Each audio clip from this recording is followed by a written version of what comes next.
this season. When we start the show Friday morning, guys, and we are evaluating and grading the team picks like everybody does, what would an A-plus round for the Jets look like, Pioli? To me, it's getting a pass rusher at number 4, right? It's such a quarterback-driven league. Get a pass rusher, a guy that can apply pressure. But then at number 10, move back just a little bit and collect some more draft currency.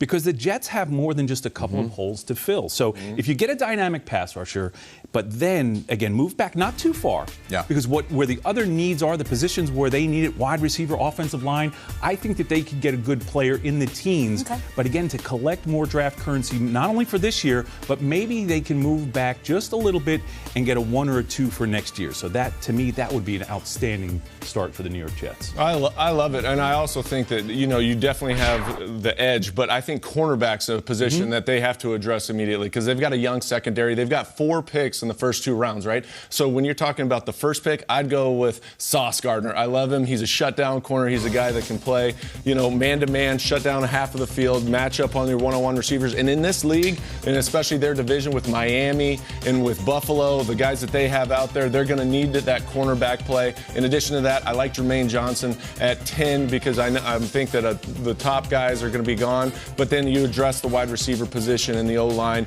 in the second round because, again, they have 2 picks there. So I just think that they've got to hit early, but I think defense all the way for Robert Saleh, the way that he wants to play that game, you saw it with the 49ers, it starts with their front 4. Right. Everything's on the table. We're talking about all defense. Scott, very creative to trade back and very pragmatic. I think that the Jets fan base has just decided, like, Sauce or we riot. Like, we have to have this guy. And Rich Eisen's been a huge part of that, like Sauce, Sauce, Sauce. Yeah. So if you're talking about the best case scenario, I think they do get Sauce Gardner. And listen, they got to go against Stephon Diggs. They got to go against Tyreek Hill. Like, they have to go against those guys for a long time. And who knows what New England's going to do. Bring in a corner. If that guy is half as good as they say, you can't go wrong. At number 10, we're talking best case scenario is we can just wave a wand. At number 10, they trade for Deebo Samuel. And they end up in the draft, and the next headline on the New York Post the next day is Sauce and Deebo, let's roll. That's the best case scenario. But I do actually kind of want to flip this for 1 second because it's New York Jets and it's draft week. I'm also kind of entertaining the worst case scenario. What would be the F minus? Oh, no. Because, so let's just say at 4, because you're like, what would be the Jets fans' nightmare? At 4, and they say, we're going to shock the world, and we're going to build a defense, and we're going to draft Devin Lloyd, the linebacker, and the Jets fans lose their mind. And then what I like about this is that then they have about 45 minutes to fester before they get to the 10 pick. Yeah. Oh, yeah. And I have videotaped to think, how this one might go. If they get to 10, this is worst case, Devin Lloyd, and if they get up there, and Roger Goodell's with the 10th pick in the 2022 NFL Draft, the New York Jets select Breece Hall, running back, Iowa State. It's going to go like this. Roll the boys. Tight end from Penn State, Kyle Brady.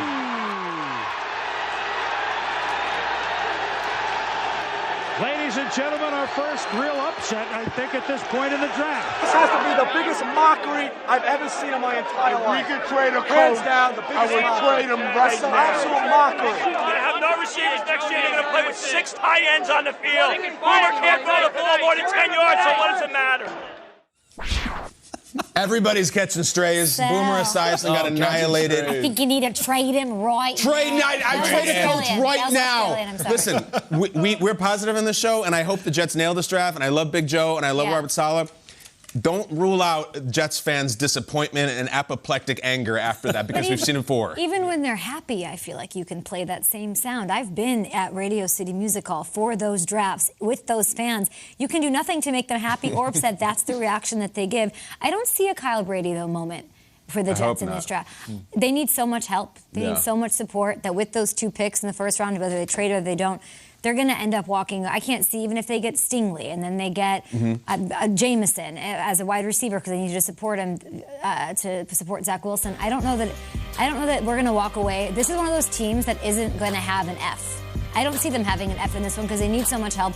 All of those guys are talented, so many holes to fill. They kind of can't miss, even though we don't know who they're going to take. But Pioli, I want to go back to you. Do you think the Jets should trade for Deebo Samuel? Well, real quick, I want to go back to the point you're making here. Okay. And everyone said this.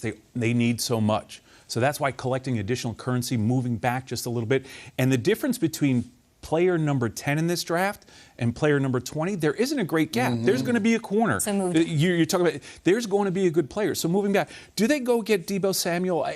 It wouldn't be a bad idea. It really wouldn't.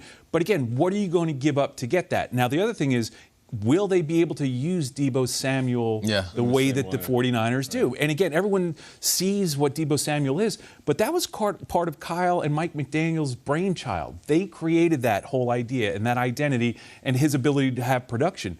So to me, just because a player can do something for one team doesn't mean that they can do it for any other team. But wouldn't Saleh know that better than anybody, and he must trust his OC? He would have if to they trust. Make that move? He might, but again, Robert's greatest skill is on defense. So, I don't know the answer to that. Interesting.